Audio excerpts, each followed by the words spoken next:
अरे मित्रांनो, स्वागत आहे तुमचं आपल्या सर्कल या चॅप्टरच्या MHTCETच्या प्रिव्हियस इयर क्वेश्चन्सच्या सोल्युशन्सच्या पार्ट 4 मध्ये. पार्ट 1 मध्ये 6 क्वेश्चन, 2 मध्ये 5, 3 मध्ये 5 असे टोटल आपण 16 क्वेश्चन कव्हर केलेले आहेत. या पार्ट मध्ये आपण कव्हर करूयात अजून 5 क्वेश्चन. असं 5-5 क्वेश्चनचे एपिसोड मी याच्यासाठी बनवून ठेवत आहे सो दॅट तुम्ही कुठं सुद्धा खाताना, पिताना किंवा इवन संडासात बसून सुद्धा आपले सगळे व्हिडिओज पाहू शकता आणि तुमचा मॅक्सिमम अभ्यास जो आहे प्रिव्हियस इयर क्वेश्चनचा तो कव्हर करू शकता.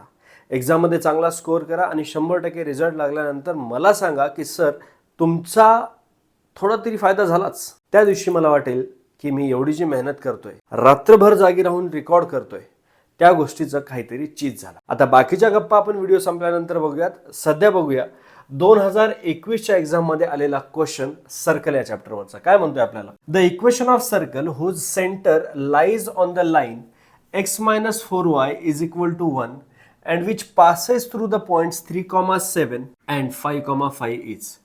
सर्कलचं इक्वेशन काढायचंय. सर्कलचं सेंटर या लाईनवरती आहे. समजा सर्कलच्या सेंटरचं कोऑर्डिनेट्स आपण h,k हे अज्युम करूयात. जर हा कोऑर्डिनेट सेंटरचा कोऑर्डिनेट या लाईनवरती लाय करत असेल तर 100% सर्कलचा तो सेंटर या लाईनचं इक्वेशन सॅटिस्फाय करायला पाहिजे. h,k जर या लाईनचं इक्वेशन सॅटिस्फाय करत असेल तर एक्सच्या ठिकाणी h ठेवायला लागेल. काय होणार? h मायनस 4y म्हणजे yच्या ठिकाणी k minus 4k is equal to 1. सर्कलच्या सेंटरची एक कंडिशन आपल्याला भेटलेली आहे. दुसरी गोष्ट त्यांनी काय सांगितली? हा जो सर्कल आहे 3,7 आणि 5,5 या पॉईंट मधून पास होतो. म्हणजे हे दोन्ही पॉईंट सर्कल वरचे पॉईंट झाले. मग हे दोन्ही पॉईंट सेंटर पासून इक्वल डिस्टन्स वरती असतील. तर मग आपण काय करूया? डिस्टन्स फॉर्म्युला यूज करून या दोघांनाही इक्वल डिस्टन्सची कंडिशन ठेवूयात. h,k पासून या पॉईंटचं डिस्टन्स म्हणजे h-3 whole square plus k-7 whole square. हे इक्वल आहे विथ द डिस्टन्स कुठलं? या पॉइंट पासून या पॉइंटचं. काय हो? h-5 whole square plus k-5 whole square. दोन्ही साईडला स्क्वेअर करतो, दोन्ही रूट निघून जातील. या दोघांचं एक्सपान्शन होणार. काय होणार? h square minus 6h plus 9 plus k square minus 14k plus 49 is equal to h square minus 10h plus 25 plus k square minus 10k plus 25. या इक्वेशनला सिम्प्लिफाय करूयात. h स्क्वेअर दोन्ही साईडला आहे, k स्क्वेअर दोन्ही साईडला आहे, कॅन्सल करून टाकला. Minus 6h minus 10h, minus 10hला या साईड घेऊन येतो. काय झाला तो? 10h मायनस 6h म्हणजे काय भेटलं आपल्याला? 4h. त्याच्यानंतर मायनस 14k मायनस 10k लेफ्टला घेऊन येतो, प्लस होऊन जाईल. मायनस 14k प्लस 10k म्हणजे मायनस 4k. त्याच्यानंतर हा आहे 9 आणि 49. या ठिकाणी टोटल झालं यांचं 58. 25 25 50. 50 इकडे या सबट्रॅक्ट होऊन जातील. लेफ्टला उरलं आपल्याकडे 8 प्लस 8 इज इक्वल टू 0. या इक्वेशनला थ्रू आउट आपण 4 ने डिवाइड करूयात. काय होऊन जाईल हे equation? h minus k plus 2 is equal to 0. सर्कलचा सेंटर सॅटिस्फाय करणारी आपल्याला दुसरी कंडिशन भेटली. या इक्वेशनला मी 1 म्हणतो, या इक्वेशनला मी 2 म्हणतो. दोन्हीमध्ये h आहे. सो 1 मायनस 2 करतो. काय होऊन जाईल बघा? h minus 4k equals to 1 आणि h minus k equals to minus 2 म्हणतो. या 2ला पलीकडे पाठवलं. दुसऱ्या इक्वेशनला आपण सबट्रॅक्ट करूयात. हा झाला मायनस, हा झाला प्लस, हा झाला plus. h minus h value 0.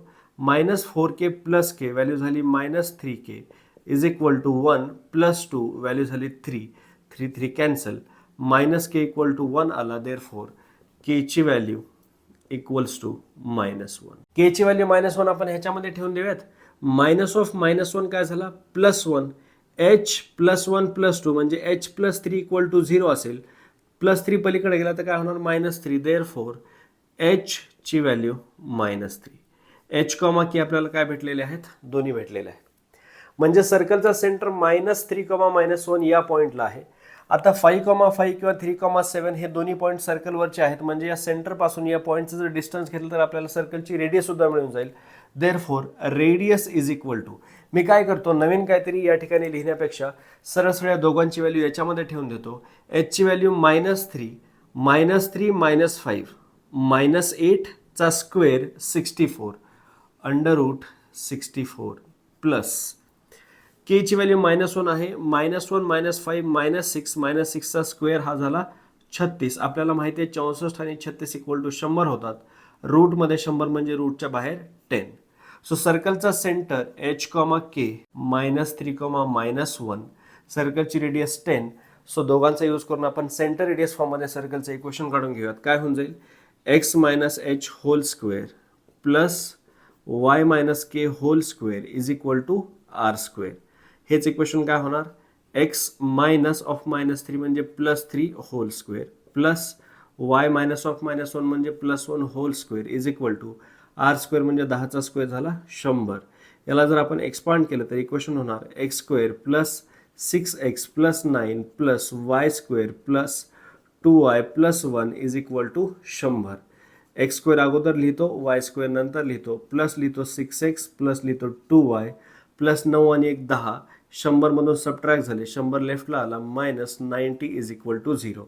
हे झालं आपल्या सर्कलचं equation. X square plus y square plus 6x plus 2y -90 is equal to 0 option D मध्ये आहे. Therefore option D is the correct option. लगेच पाहूया आपण क्वेश्चन नंबर 18 काय म्हणतोय. The equation of tangent to the circle x square plus y square is equal to 64 at the point P2 π/3 is. या ठिकाणी या पॉइंटला आपण P थीटा म्हणतो. ठीक आहे. पॅरामेट्रिक इक्वेशन मधल्या थीटाची व्हॅल्यू आपल्याला या ठिकाणी भेटलेली आहे. X square plus y square is equal to R square सर्कलचं इक्वेशन आहे. सर्कलवरती जर पॉईंट x1, y1 असेल तर टँजेंटचं इक्वेशन आपल्याला भेटतं x into x1 plus y into y1 is equal to R square. x1 आणि y1 हे पॉईंट या ठिकाणी आपल्याला थीटाच्या फॉर्ममध्ये दिले आहेत. बट सर्कलचा सेंटर ॲट ओरिजिन असल्यामुळे h आणि k दोघांची पण व्हॅल्यू 0,0 झाली. सो या ठिकाणी x1 ची व्हॅल्यू होणार नुसती r cos थीटा, y1 ची व्हॅल्यू होणार नुसती r sin थीटा. देअरफॉर टँजेंटचे इक्वेशन होईल x into r cos theta plus y into r sin theta is equal to r square. Throughout या ठिकाणी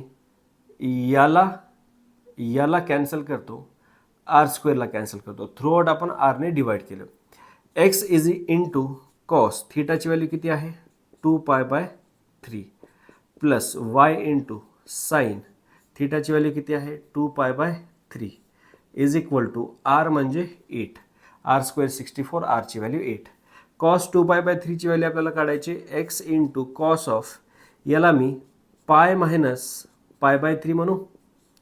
2 π/3 म्हणजे बेसिकली काय झाला 60 इंटू 2 120 डिग्री 120 डिग्रीची डायरेक्ट व्हॅल्यू काढण्यापेक्षा त्याला मी 180 मायनस 60 म्हणतो plus y into sine pi minus π/3 म्हणतो इज इक्वल टू व्हॅल्यू 8 झाली.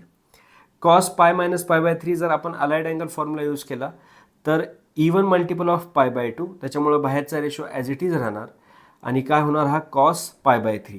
बट पाय मायनस π/3 हा सेकंड क्वाड्रंटमध्ये येतो. सेकंड क्वाड्रंटमध्ये कॉस असतो निगेटिव्ह, त्याच्यामुळे याची व्हॅल्यू होणार मायनस कॉस π/3. सो हा झाला मायनस एक्स कॉस π/3. त्याच्यानंतर हा π/2चा इवन मल्टिपल, त्याच्यामुळे साईनचा साईन राहणार. सेकंड क्वाड्रंटमुळे हा होणार पॉझिटिव्हच, कारण साईन हा सेकंड क्वाड्रंटमध्ये पॉझिटिव्हच असतो. त्याच्यामुळे हा प्लस ॲज इट इज राहणार. हा काय झाला plus y sine π/3 is equal to 8. π/3 म्हणजे 60 डिग्री, कॉस 60 डिग्रीची व्हॅल्यू 1/2. सो हा झाला मायनस x/2 प्लस साइन 60 डिग्रीची व्हॅल्यू √3/2. सो हा झाला √3/2 into y is equal to 8. Throughout आपण 2ने मल्टिप्लाय करून घेऊयात. व्हॅल्यू काय होऊन जाईल minus x plus √3y is equal to 16. याच इक्वेशनला आपण अजून व्यवस्थित फॉर्ममध्ये लिहिलं तर हा झाला मायनस एक्स प्लस √3yला पलीकडे घेऊन जाऊयात. मायनस एक्स झाला प्लस एक्स, हा झाला minus √3y plus 16 is equal to 0.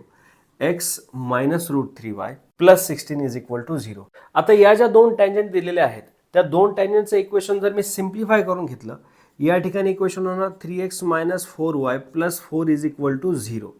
या लाईनच्या इक्वेशनला मी थ्रूआउट 2ने डिवाइड करतो. हे इक्वेशन काय होणार 3x minus 4y minus 7/2 is equal to 0. व्यवस्थित पहा, एक्सचा कोफिशियंट वायचा कोफिशियंट दोन्ही ठिकाणी सेम आहे. जर असं असेल तर आपण सिम्पली काय म्हणणार, या दोन्ही लाईन पॅरलल आहेत. आणि जर दोन पॅरलल लाईन एखाद्या सर्कलच्या टँजंट असतील, या ठिकाणी पहिल्या लाईनच्या इक्वेशनला आपण म्हणूयात a1x plus by plus c1 equal to 0.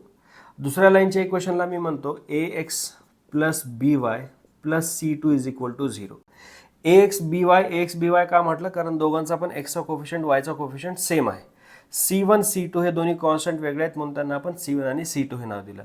जर आपल्याकडे अशा दोन पॅरलल लाईन असतील तर त्यांच्यामधलं परपेंडिक्युलर डिस्टन्स आपल्याकडे फॉर्म्युला असतो, distance is equal to modulus of c1 minus c2 divided by under root a square plus b square. बरोबर आहे. हे डिस्टन्स काय होणार, c1 ची आपल्याकडे व्हॅल्यू आहे +4 मायनस c2 ची व्हॅल्यू आहे -7/2. मायनस ऑफ -7/2 म्हणजे ही व्हॅल्यू झाली 7/2 divided by under root a square plus b square. a ची व्हॅल्यू 3 आहे, b ची व्हॅल्यू -4 आहे. a स्क्वेअर म्हणजे झाला 9 प्लस b स्क्वेअर म्हणजे झाला -4 चा square 16 is equal to 4 plus 7/2, 2 4 जा 8 प्लस 7 हा झाला 15 डिवायडेड बाय 2. खाली या ठिकाणी काय होणार, 9 आणि 16 25, 25चा रूट घेतला तर किती येणार या ठिकाणी 5. 5 1 5, 5 3 15 इज इक्वल टू व्हॅल्यू आली 3/2. बट या दोन टँजंट मधलं परपेंडिक्युलर डिस्टन्स असते व्हॅल्यू कशाची, डायमीटरची. डायमीटरची व्हॅल्यू 3/2 आलेली आहे. त्यांनी आपल्याला विचारलंय radius of the circle. Radius काय असते, डायमीटर अपॉन 2.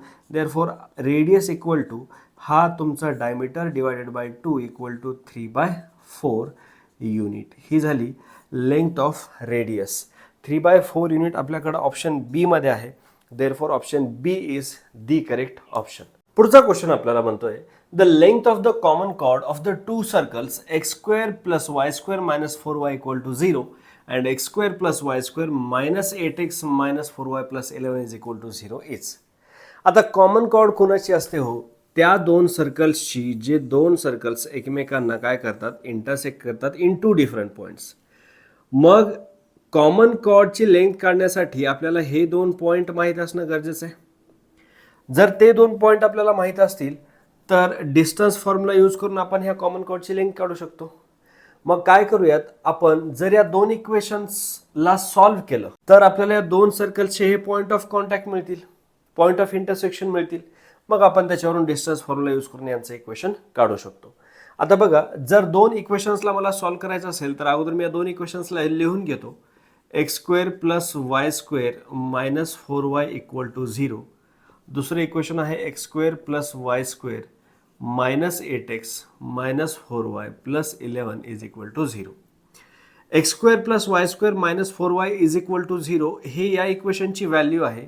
ही जर मी ॲज इट इज ह्याच्यामध्ये ठेवायची म्हटली तर x² plus y² minus 4y equal to यांची व्हॅल्यू काय झाली, 0च. सो आपल्याकडे काय आलं basically, minus 8x plus 11 is equal to 0. 8xला पलीकडे पाठवतो, 8x इक्वल्स टू 11 झाला. x is equal to 11/8. याच्यावरून आपल्याला काय कळालं की हे दोन सर्कल्स ज्या दोन डिफरंट पॉईंटमध्ये इंटरसेक्ट करतात त्या दोन्ही पॉईंटमध्ये एक्सची व्हॅल्यू 11/8 हीच आहे. मग जर असं असेल तर याचे कोऑर्डिनेट्स 11/8 कॉमा समथिंग आणि या पॉईंटचे कोऑर्डिनेट्स 11/8 कॉमा समथिंग हे असे आहेत. आता आपल्याला माहिती आहे कुठल्याही दोन पॉईंटचा जर एक कोऑर्डिनेट सेम असेल तर त्यांच्यातला डिस्टन्स म्हणजे सरळ सरळ दुसऱ्या दोन कोऑर्डिनेट्सचा सबट्रॅक्शन.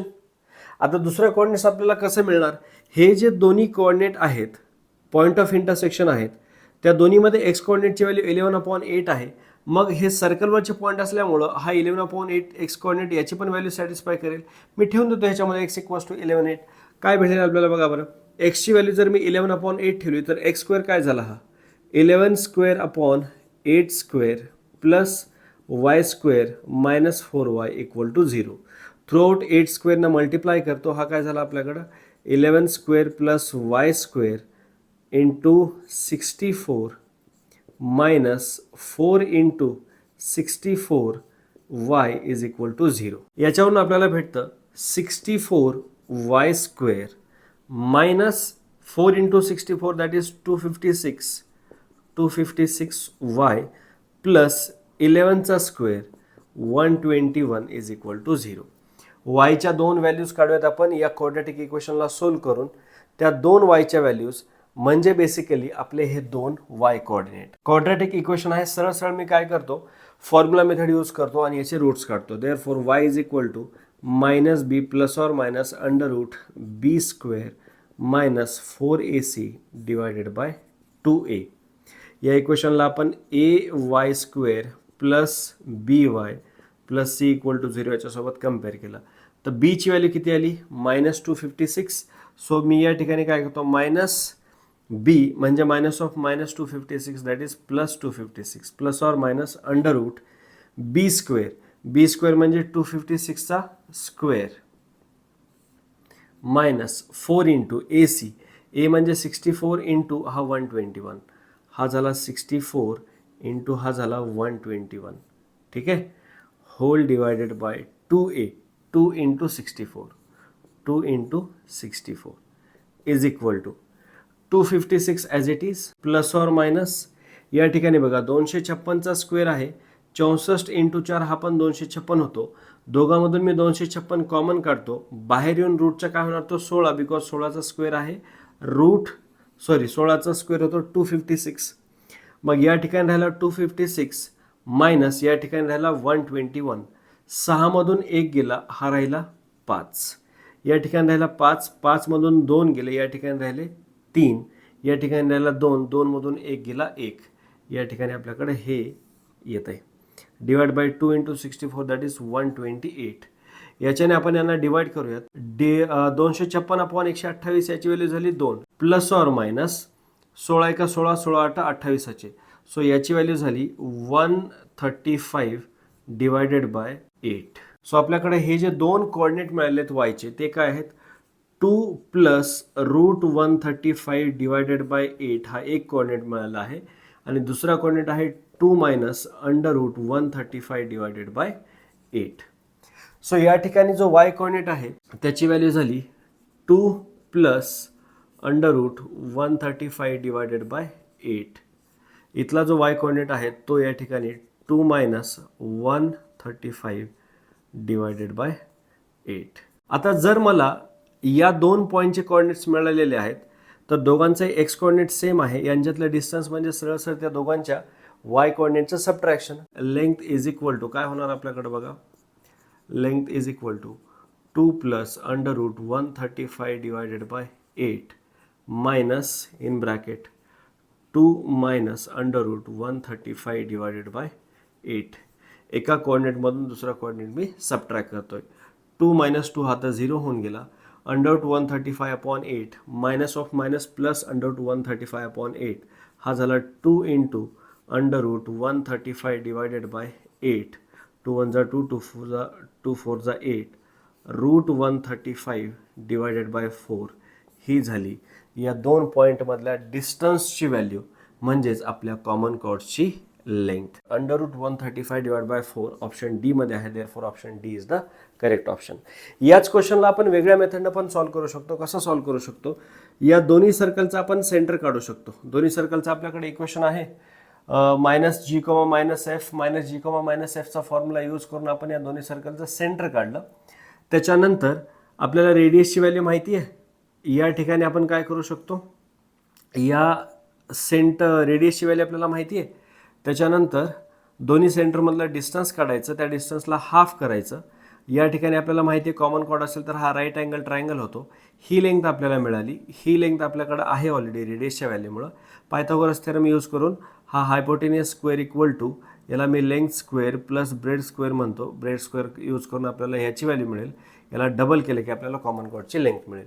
सो कुठलाही क्वेश्चन जो आहे तो फक्त एकाच मेथडनं सॉल्व्ह करता येतो असं नाही. जी तुम्हाला कन्व्हिनियंट मेथड वाटेल ती मेथड यूज करा आणि त्या क्वेश्चनच्या सोल्युशनपर्यंत पोहोचून जा. चला लगेच पाहूया आपण पुढचा क्वेश्चन काय म्हणतोय. The Cartesian equation of the curve x equals to 3 + 5 cos θ y equal to 2 + 5 sin θ is. आपल्याला माहिती आहे हा कर्व म्हणजे क्लिअर केलेलं सर्कल आहे. याचं इक्वेशन काय दिलं आपल्याला, x equals to h + r cos θ या फॉर्मॅटमध्ये दिलंय, y equal to k + r sin θ या फॉर्मॅटमध्ये दिलंय. या इक्वेशनला गिवन इक्वेशन्सला आपण स्टँडर्ड इक्वेशन्स ऑफ सर्कल सोबत जर कम्पेअर केलं पॅरामेट्रिक फॉर्ममध्ये तर काय होऊन जाईल आपल्याकडे बघा बरं, h, k ची व्हॅल्यू काय झाली, h ची व्हॅल्यू आहे 3 आणि के ची व्हॅल्यू आहे आपल्याकडं 2, आर ची व्हॅल्यू 5, आर ची value 5, therefore radius equals to 5. जर आपल्याकडे सेंटरचे कोऑर्डिनेट एच कॉमा के असतील, रेडियसची व्हॅल्यू 5 असेल, तर सर्कलचं इक्वेशन काय होतं, x minus H whole square plus y minus K whole square is equal to R square. या ठिकाणी व्हॅल्यू ठेवून देतो, x minus 3 whole square plus y minus 2 whole square is equal to R square. म्हणजे किती झाला हा 25. याला expand करूयात आपण, काय होऊन जाईल हा x square minus 6x plus 9 plus y square minus 4y plus 4 is equal to 25. X square पहिल्यांदा लिहितो, वाय स्क्वेअर त्याच्यानंतर लगेच लिहितो, ह्या दोन्ही व्हॅल्यू संपल्या. मायनस 6x झाला, मायनस 4y झाला, प्लस 9 आणि 4 13, 25 इकडे येऊन मायनस होणार, प्लस 13 मायनस 25 म्हणजे मायनस 12 इज इक्वल टू 0. हे झालं आपल्या सर्कलचं equation. So x square plus y square minus 6x minus 4y minus 12 is equal to 0 आपल्याकडे ऑप्शन डी मध्ये आहे. Therefore option D is the correct option. तुम्हाला हे सगळे क्वेश्चन समजत असतील अशी मला अपेक्षा आहे. जर काही डाऊट असेल 100% तुम्ही कमेंट सेक्शनमध्ये विचारू शकता. तुमच्या मनामध्ये असा एखादा प्रश्न येणं खूप साहजिक आहे की आपले सर तर एवढे फेमस झाले यूट्यूबला, त्यांचे सबस्क्रायबर झपाझप सपासप टपाटप वाढत आहेत. असं असताना त्यांच्या यूट्यूब चॅनलवरती हजारो कमेंट येत असतील, सर आपल्याला रिप्लाय कसं करणार? मित्रांनो, एक शिक्षक म्हणून मी सगळ्या विद्यार्थ्यांना समान वागणूक देत असतो, तो माझा धर्म आहे. सो त्याच्यामुळं कमेंट माझी आज असेल किंवा अजून 10 वर्षानंतर असेल, जेव्हा लाखो कमेंट येतील, आता तर हजारो येतात, तरीसुद्धा मी सगळ्या विद्यार्थ्यांच्या कमेंटला रिप्लाय करतो म्हणजे करतो. त्याच्यामुळे तुम्हाला काही विचारायचं असेल 100% तुम्ही कमेंट करा. Thank you so much. हा वाला एपिसोड तुम्ही पूर्ण बघितल्याबद्दल. आता तुम्हाला फक्त 3 गोष्टी करायच्या आहेत. पहिली गोष्ट तुम्हाला करायची आहे सबस्क्राईब. सर सबस्क्राईब का करू? अरे, जेव्हा मी नवीन एखादा व्हिडिओ टाकू तुझ्या अभ्यासासाठी, तेव्हा त्या व्हिडिओचं लगेच तुला नोटिफिकेशन भेटलं पाहिजे. तो व्हिडिओ तू पाहिला पाहिजे, अभ्यास करून एक्झाममध्ये पुढे गेला पाहिजे, आयुष्यात पुढे गेला पाहिजे, म्हणून सबस्क्राईब करायचं. मला सुद्धा थोडीशी छानपैकी प्रेरणा मिळेल अजून व्हिडिओ बनवण्याची. त्याच्यामुळे सबस्क्राईब करा. दुसरी गोष्ट काय करू सर? दुसरी गोष्ट तुम्ही करा कमेंट व्हिडिओवरती. सर काय कमेंट करू मी? अरे, जर तुम्हाला काही डाऊट असेल तर कमेंट सेक्शनमध्ये कमेंट करून विचारा ना. आणि जर डाऊटच नसेल, thank you so much spark sir, सगळं समजलं, तुम्ही ग्रेट आहात, असं तुम्ही लिहू शकता कमेंट सेक्शनमध्ये. मला अजिबात वाईट वाटणार नाही, मला छानच वाटेल. सर तिसरी गोष्ट काय करायची? तिसरी गोष्ट करायची, या व्हिडिओला शेअर. सगळ्यांसोबत नाही करायचं, फक्त त्या गधडीसोबत, त्या गधड्यासोबत, त्या टवळ्यासोबत, टवळीसोबत, त्या तुमच्या दलिंदर मित्रासोबत, दलिंदर मैत्रिणीसोबत शेअर करा, जिच्यासोबत तुम्हाला सेम कॉलेजला जाण्याची इच्छा आहे. सर त्याच्याने काय होईल? अरे, जर सेम कॉलेजला जायचं तर सेम स्कोअर पाहिजे, सेम स्कोअरसाठी सेम अभ्यास पाहिजे. मग तुम्ही हा व्हिडिओ पाहिला ना, त्याला पण हा व्हिडिओ दाखवा, म्हणजे एक क्वेश्चन आले तर तुम्ही सेम दोघं सॉल्व करू शकाल, इक्वल स्कोअर येईल. सेम कॉलेजला जाऊन, तिकडे जाऊन मस्तपैकी छानपैकी बाकी सगळ्यांच्या चुगल्या तुम्ही बसून करू शकता. त्याच्यासाठी हा व्हिडिओ तुम्ही शेअर करा तुमच्या जीवलग मित्र किंवा मैत्रिणीला. ठीक आहे, तुमच्या आयटमला सुद्धा करू शकता. हां, पण ती रिस्क तुमच्याकडं, की जर तुमचा मेसेज कोणी बघितला आणि तुम्हाला टपाटप दिले रट्टे, तर ठीक आहे, तिथं मी सोडवायला येणार नाही. थँक्यू सो मच हा व्हिडिओ इथपर्यंत पाहिल्याबद्दल. जर तुम्हाला यूट्यूबवरून नोटिफिकेशन येत नसतील तर तुम्ही व्हॉट्सॲप चॅनलला सुद्धा जॉईन करू शकता. सर काय सांगता, तुम्ही व्हॉट्सॲपवरती आहात? अरे येस, तुम्ही व्हॉट्सॲपच्या स्टेटस सेक्शनमध्ये जा, तिथं तुम्हाला चॅनल्स दिसतील, किंवा स्टेटसला गेल्यानंतर तिकडे जे सर्चचा ऑप्शन असतो ना, तिकडे आपल्या चॅनलचं नाव टाका, डिजिटल मास्टर. तुम्हाला 100% आपल्या चॅनलचा लोगो असलेलं माझं व्हॉट्सॲप चॅनल मिळेल. व्हॉट्सॲप चॅनलला तुम्ही जॉईन करा, म्हणजे मी नवीन टाकलेल्या प्रत्येक व्हिडिओची लिंक तुम्हाला सरळ व्हॉट्सॲपमध्ये मिळेल. तुम्हाला यूट्यूबला जाऊन डिस्ट्रॅक्ट होण्याची गरज अजिबात असणार नाही. ठीक आहे, आणि एवढं होऊन तुम्हाला अजूनच जर थोडा वेळ राहिला तर मी छानपैकी रील्स बनवतो, मस्तपैकी एकदम ट्रेंड फॉलो करतो, विद्यार्थ्यांसोबत मजा मस्ती करतो, त्याचे पण व्हिडिओ टाकतो इंस्टाग्रामवरती. सो मला तुम्ही इंस्टाग्रामवरती सुद्धा या ठिकाणी जॉईन करू शकता. spark_maths हे आपलं इंस्टाग्रामला अकाउंट आहे. ठीक आहे, सो माझ्यासोबत जॉईन व्हा आणि मस्तपैकी हसत खेळत अभ्यास करा, मॅथ्सचा एक्सपर्ट व्हा आयुष्यामध्ये आणि मॅथ्समध्ये सुद्धा. गणिताचा हिशोब लागला म्हणजे आयुष्याचा हिशोब लागूनच जातो माणसाचा. ठीक आहे, भेटतो तुम्हाला पुढच्या एपिसोडमध्ये. तोपर्यंत हसत राहा, खेळत राहा आणि शिकत राहा. यार, तुम्हें इस वीडियो में कोई भी डाउट है या फिर इन जनरल मैथ्स में कोई भी डाउट है तो कमेंट सेक्शन में पूछो।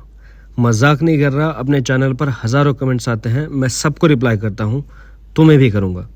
मेरा नाम है स्पार्क और मैं पढ़ाता हूँ मैथ्स।